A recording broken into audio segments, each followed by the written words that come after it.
right now, the majority of the people here are not wearing a mask. But if the CDC says they are necessary and the Department of Justice gets involved, well, that may have to change.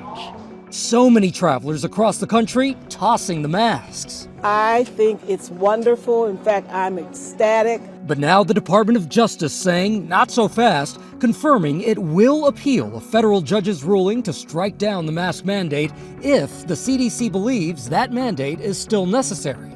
The CDC saying that it recommends masks during travel and that it will assess the need for a mask requirement. In the meantime, passengers left to weigh the risks. Are you going to wear a mask on the plane or are you going to keep it off? I'm probably going to keep it off, but just kind of check things out. If someone's coughing, maybe I'll put it on, but otherwise I'll keep it off. All right, so it's situational for you. Right. But there's major confusion, especially in New York. You can fly without a mask in and out of New York's LaGuardia and Kennedy airports, but you'll need to put it on while walking through the airport. There are 2 of only 3 airports in the country requiring masks, including Philadelphia.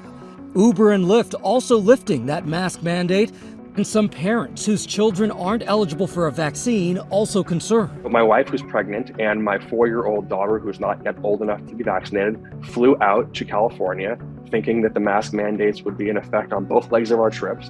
And halfway through, it's going to be a different situation. The fight for control of the city of Mariupol is still raging. As we understand, there might be civilians in the basement of the steel plant where Ukrainian fighters are mounting their last stand. A new plea from inside the besieged city of Mariupol. The commander of Ukrainian forces there releasing a video saying they have only days or even hours left and telling the Washington Post, "We will not lay down our weapons." Ukrainian forces are dug in at the Azovstal steel plant, but the city council says over 1,000 civilians are also taking refuge. A far-right paramilitary group with the Ukrainian National Guard shared these images saying they show civilians sheltering in the plant. Russia says civilians aren't there. But this woman says, "We lost our home, we lost our livelihood." The video couldn't be independently verified by ABC News. Russian-backed forces attempted to storm the plant, but they've so far been unable to dislodge their entrenched opponents. President Zelensky, in an address to the country, saying the Russian army will forever inscribe itself in world history as perhaps the most barbaric and inhuman army in the world. Russia's offensive intensifying across eastern Ukraine. Moscow says this is part of its next phase of the war.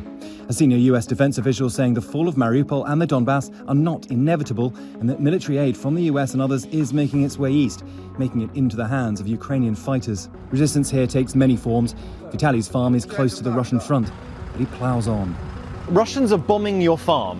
Why are you still here? We're fighting on the second front line, he says, the front line of supplying our country with food. Even when the shells come, I will still be working, because that is my duty.